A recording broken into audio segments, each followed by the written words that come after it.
गर्भ में हमें पालती है। 9 महीने सारा दुख सह करके जीवन में तुम कभी माँ बाप के एहसान से मुक्त नहीं हो सकते, क्योंकि माँ अपना सारा सुख विसार करके तुम्हें ही सुख देना चाहती है, केवल और केवल। ये आंखों के लिए पॉइंट, तो ये आंख के लिए। और ये बच्चे जो बिस्तर गीला करते हैं, तुम बड़े भी होकर के फिर बिस्तर गीला ही करते रहते हो, और फिर रात भर माँ तुम्हें बदलती रहती है तुम्हारी जगह को, और यदि जगह कम हो तो माँ फिर गीले पर सोती है, तुम्हें सूखे में सुलाती है। देखो ये पॉइंट दोनों हाथों में 1-1 मिनट ऐसे दबा लेना। दोनों पैर की उंगलियों में भी ये पॉइंट होगा। ये आँख के लिए, ये रात को जो बिस्तर में बच्चे पेशाब कर देते हैं उनके लिए, ये थायराइड के लिए, गले के लिए, टॉन्सिल के लिए, यहाँ से भी, और एक यहाँ से ये दबा देना, थोड़ा तेल लगा के यहाँ से यूँ दबा देना, ये दबा देना। थायराइड के लिए, गले के लिए, टॉन्सिल के लिए, जो बच्चे तुतला करके हकला करके बोलते हैं उनके लिए भी अच्छे। उसके लिए 1-2 प्राणायाम भी हम बता देंगे, वे भी कर लें। और ये कर लेना गले के लिए, थायराइड के लिए, टॉन्सिल के लिए, और आँख के लिए, और ये यूरिन की समस्या के लिए बच्चों के लिए खास।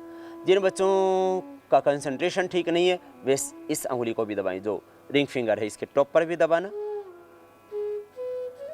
और अंगूठा भी दोनों तरफ से दबा लेना। तो ये मेमोरी को शार्प करने के लिए, एकाग्रता बढ़ाने के लिए उपयोगी एक्यूप्रेशर के पॉइंट बच्चों के लिए खास हमने बताए।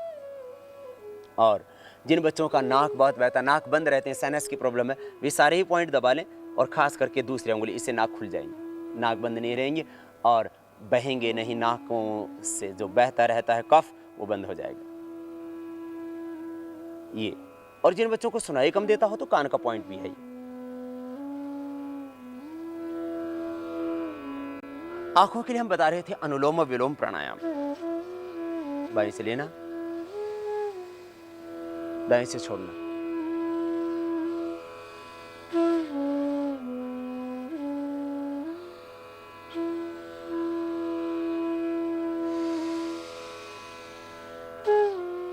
दाएं नाक को अंगूठे से बंद करते हैं, बाएं नाक को बीच की 2 उंगलियों से बंद करते हैं। ये अंगूठे से बंद करना, ये बीच की 2 उंगलियों से बंद करना।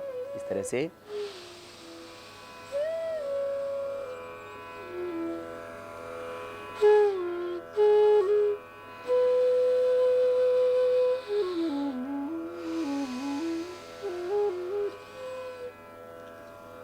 बाएं से लेंगे, बाएं पर ही समाप्त करेंगे। बाएं से स्टार्ट, बाएं से ही एंड करेंगे। लेफ्ट से लेना, मुख बंद है, नाक से बाएं से भरा और दाएं से बाहर छोड़ना, पूरा बाहर छोड़ना। फिर दाएं से लेना, बाएं से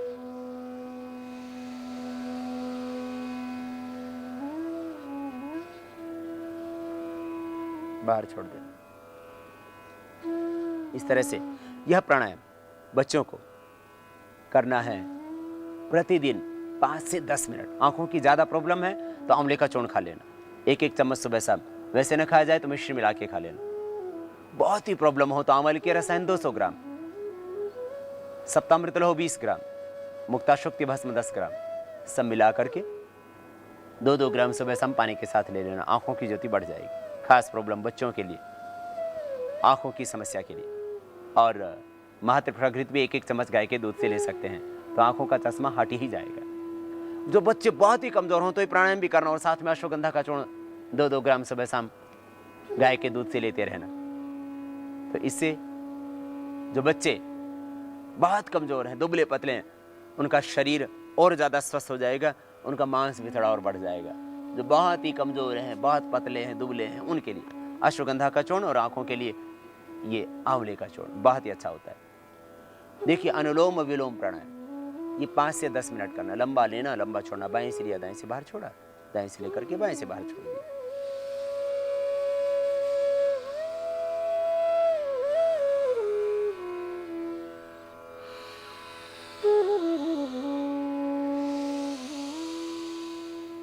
ऐसे लगातार करना, इससे मेमोरी शार्प होगी, आईसाइट अच्छी रहेगी, कान का बहना भी रुक जाएगा, इससे अनिद्रा की समस्या भी नहीं रहेगी, गुस्सा भी नहीं आएगा, क्रोध भी नहीं आएगा, और जीवन में कभी भी हार्ट के प्रॉब्लम, बीपी की समस्या, स्नायु के रोग भी नहीं होंगे। कपालभाति, अनुलोम विलोम दोनों साथ साथ करते रहें 10-10 मिनट तो लिकोडर्मा भी ठीक हो जाता है। दूध के साथ नमक नहीं खाना, बासी भोजन नहीं, दूध के साथ पपीता नहीं लेना, दूध के साथ नमक लेने से चर्म रोग होते हैं। इसलिए आहार के ऊपर ध्यान दें, जरा खान पान को जरूर सुधारना। तली हुई चीजें अवॉइड करें, पराठा भी अवॉइड करें। आपको खाना है तो मिसी रोटी के साथ मक्खन खाइए, कभी कभी खाना, पराठा रोज नहीं खाना, क्योंकि पराठा आपके पेट को खराब कर देता है। इसलिए ये चीज ज्यादा खाना है। बर्गर, ये पिज्जा, बर्गर का तो हम बोलते हैं बर्गर माने बर्बादी का घर से, पिज्जा माने जो सेहत को पी जाए, और ब्रेड माने बासी सड़ा हुआ भोजन, ठंडा मतलब टॉयलेट क्लीनर, चॉकलेट माने जो दांतों को चट कर जाए। बहुत गंदी गंदी चीजें हम खाते रहते हैं। इस शरीर कूड़ादान नहीं, इसमें अच्छी अच्छी चीजें डालो। दूध घी लो, दूध घी, मेवे, मिष्टान, अच्छी मिठाई बनी हुई, घर की बनी हुई खास करके आप खा सकते हैं। फिर फल फ्रूट परमात्मा ने बहुत बनाए आपके खाने के लिए, उनको खाइए, उनसे आपका शरीर भी स्वस्थ होगा, कोई बीमारी भी नहीं आएगी। अच्छी चीजें खाएं, अच्छी चीजें खाने से सेहत अच्छी रहेगी, और ये सेहत आपकी जिंदगी भर काम आएगी। स्वाद तो 2 मिनट मुंह में लगता है, बाद में सब बेकार हो जाता है। इसलिए अनुलोम विलोम प्राणायाम करना, इससे मन में संयम भी आएगा और गंदी चीजें खाने की इच्छा भी नहीं होगी। अनुलोम विलोम 5 से 10 मिनट, फिर इसके बाद में भ्रामरी। अनुलोम विलोम से भी बुद्धि भी आपकी, मेमोरी, प्रज्ञा आपकी बढ़ेगी और कंसंट्रेशन पावर आपका बढ़ेगा। इसके बाद में भ्रामरी प्राणायाम करना, वो भी कंसंट्रेशन पावर को बढ़ाने के लिए बहुत जरूरी। पहली उंगली माथे पर, शेष 3 उंगलियां आंखों पर, कान पूरे बंद अंगूठे से, मुख भी बंद, 3 उंगलियां आंखों पर, मिडिल फिंगर से हल्का सा प्रेशर आंख और नाक के मूल में, पहली उंगली माथे पर। 3 बार भ्रामरी प्राणायाम, ओंकार का नाद करना, इस तरह से। ओम माने वो परमात्मा जो सर्वशक्तिमान है, जो हमें श्वास देता है, जीवन देता है, प्राण देता है। ओम का, भगवान का ध्यान करते हुए, ये श्वास वही दे रहा है, लेकिन दिखाई नहीं देता। जैसे दूध में घी नहीं दिखता, जैसे हवा, ये वायु कहाँ दिखाई देती है। जैसे हमारे शरीर में पेट में दर्द होता है, सिर में दर्द होता है, तो दर्द दिखाई कहाँ देता है, सुख दुख कहाँ दिखाई देते हैं, भूख कहाँ दिखाई देती है, प्यास कहाँ दिखाई देती है। ऐसे ही पूरे ब्रह्मांड में जो है शक्ति व्याप्त है, उसका नाम ओम है। उसका भ्रामरी प्राणायाम में ऐसे उच्चारण करना, नाद के रूप में। तो इससे आपकी मेमोरी शार्प होगी, मन शांत होगा।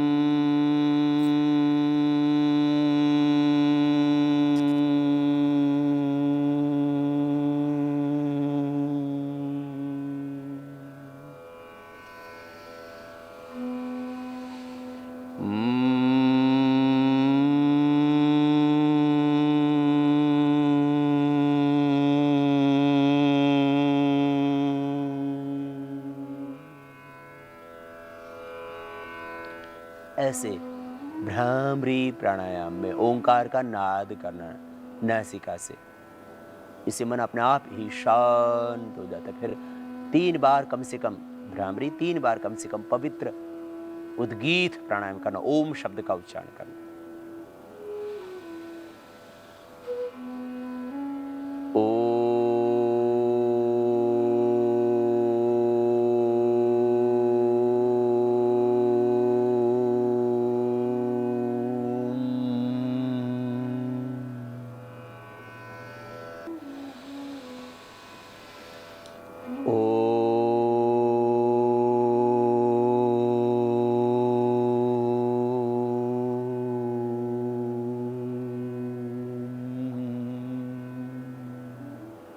श्वास पूरा भीतर भरना, फिर ओम शब्द का उच्चारण करना।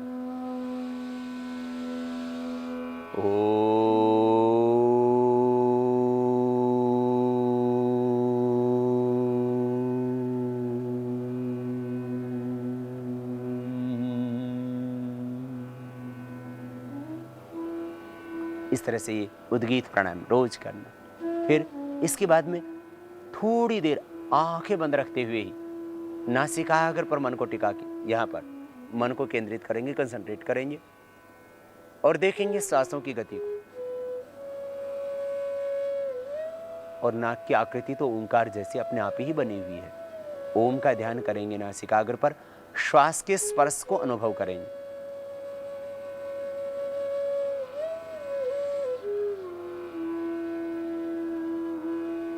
अपने आप ही मन शांत हो जाता है। फिर दोनों हाथों को ऊपर उठाते हुए आपस में रगड़ेंगे, आंखों पर रखते हुए आंखें खोल लेंगे। ये 7 प्राणायाम रोज करना है बच्चों को।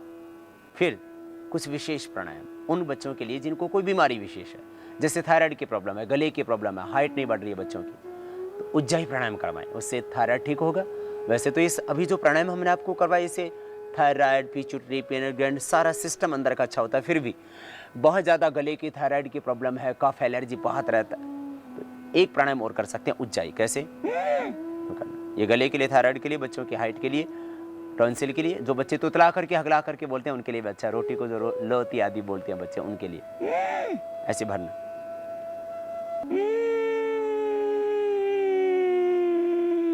ऐसे लंबा श्वास भरना, गले को टाइट करके।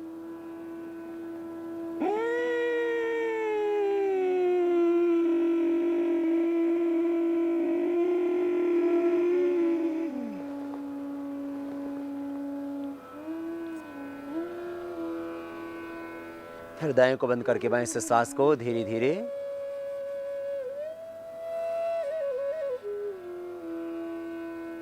बाहर छोड़ देते हैं। ये गले के लिए बहुत अच्छा प्राणायाम। फिर जिन बच्चों को नक्सीर आती हो तो 2 प्राणायाम और कर सकते हैं, शीतली शीतकारी, बहुत गर्मी लगती है, पसीने बहुत आते हो, या नक्सीर आती हो तो।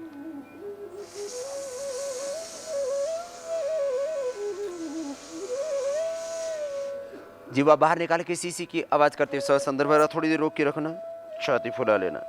इसे आपकी छाती भी चौड़ी होगी, थोड़ी देर अंदर रोक के रखेंगे तो इसको अभ्यंतर प्राणायाम कहते हैं।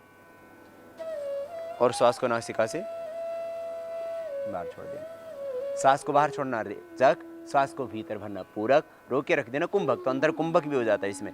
ये शीतली प्राणायाम। जिन बच्चों को नक्सीर आती है, गर्मी बहुत लगती है, पसीना बहुत आता है, फिर शीतकारी भी कर सकते हैं जिनको नक्सीर आदि आता है।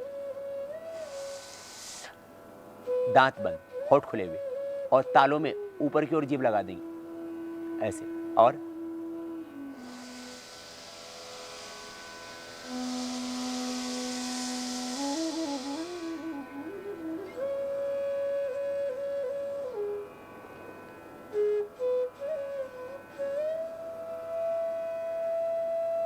थोड़ी देर रोकने के बाद जब छोड़ने की इच्छा हो तब नासिका से बाहर छोड़ दीजिए। तो ये आपको 10 प्राणायाम बताए, 7 जो सबको करने होते हैं वही प्राणायाम, और 3 विशेष, उज्जाई, शीतली और शीतकारी। अब आपको बताते हैं कुछ आसन। प्राणायामों के साथ में आसन भी बहुत जरूरी है। इतने प्राणायाम तो सब बच्चे कर सकते हैं, और आसन भी जो सरल आसन है वो, जैसे छोटे बच्चे, 3 साल के बच्चे बटरफ्लाई तो सभी कर सकते हैं। आसन करने से पहले कुछ सूक्ष्म व्यायाम कर लेना, ये तो सब बच्चे कर सकते हैं। 3 साल का बच्चा भी कर सकता है, 5 साल का बच्चा भी कर सकता है। इससे पैरों में फ्लेक्सिबिलिटी रहेगी। बटरफ्लाई सूक्ष्म व्यायाम में सब बच्चों को कर लेना चाहिए। और दूसरा स्कंध चालन, बटरफ्लाई तितली व्यायाम, और दूसरा ये दोनों हाथों को कंधों पर यूं रख करके और यूं गोल घुमा देना, बड़ा शून्य बनाना क्लॉकवाइज, फिर विपरीत दिशा से अपोजिट साइड से करना, बड़ा शून्य बनाना से। सामने कोहनियां मिलनी चाहिए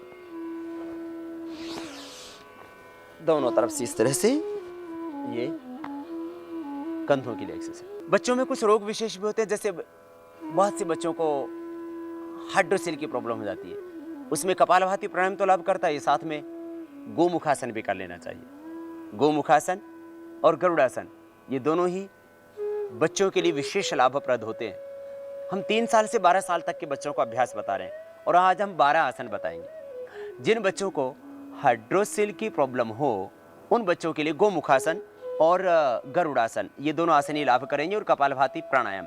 तो फिर बच्चों को हाइड्रोसिल का ऑपरेशन नहीं कराना पड़ेगा। गोमुखासन बहुत सरल आसन है। दोनों पैर सीधे सामने, पहले बाएं पैर को मोड़े, और मोड़ करके बाएं पैर को उसकी एड़ी पर बैठ जाएं। दाहिना पैर बाएं पैर के ऊपर ऐसे रखें कि घुटने पर घुटना आ जाए, और बायां पैर दाहिने पैर को छूने लगे पूरी तरह से, बाएं पैर के साथ में दाहिने पैर की एड़ी भी यूं लग जाए। ये गोमुखासन दाहिना घुटना ऊपर है, अब दायां हाथ ऊपर से और बायां हाथ पीछे से, दृष्टि सामने, श्वास अंदर। ऊपर वाले हाथ की कोहनी सिर से लगी हुई कान के पास।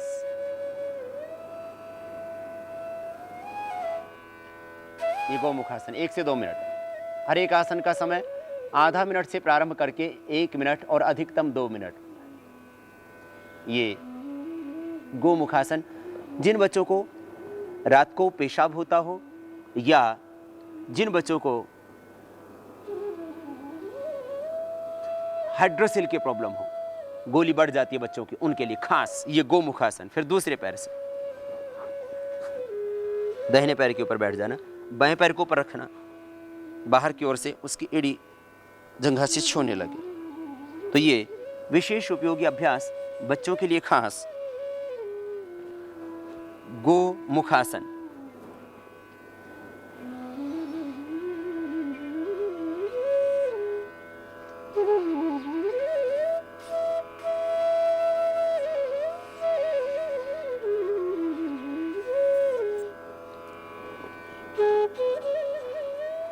जिन बच्चों को यह हाइड्रोसिल की प्रॉब्लम होती है, अंडकोश वृद्धि, गोलियां बढ़ जाती हैं, तो उसके लिए गोमुखासन, कपालभाति प्राणायाम।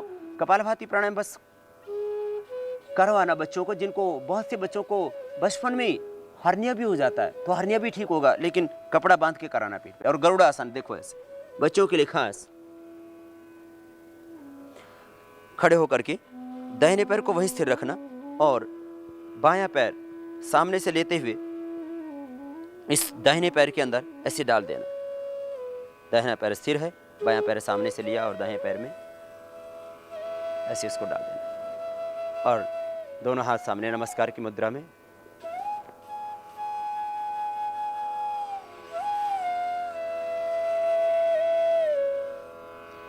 इसी तरह से दूसरे पैर से।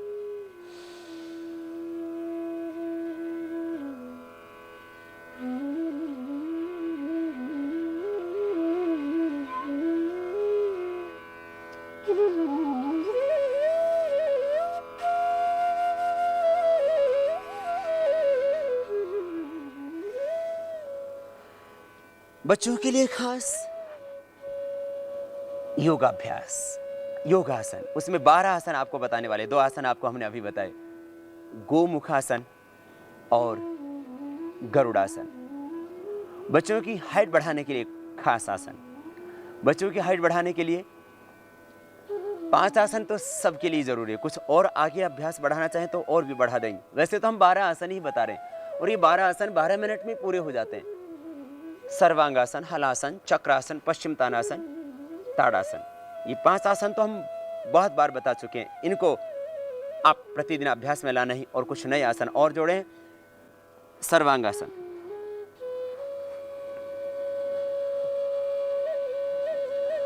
सीधी लेट करके दोनों पैरों को मिला लेना, दोनों हाथ जंघाओं के पास जमीन पर, हथेली नीचे की ओर। धीरे धीरे पैरों को ऊपर उठाना। श्वास की गति सामान्य, चलते रहेंगे श्वास, और पीछे की ओर लेके जाना। दोनों हाथ फिर कमर के पीछे लगा देना और पैरों को ऊपर 90 डिग्री पर सीधा कर देना।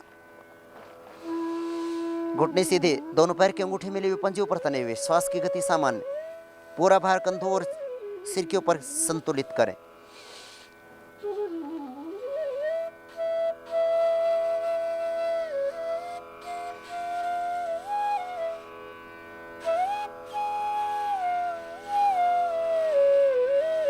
थोड़ा सा वापस आते वक्त इसको 1 मिनट से प्रारंभ करके बाद में 2 मिनट, 3 मिनट, अधिकतम 5 मिनट कर सकते हैं। छोड़ते समय पैरों को थोड़ा सा सिर की ओर झुकाते हैं।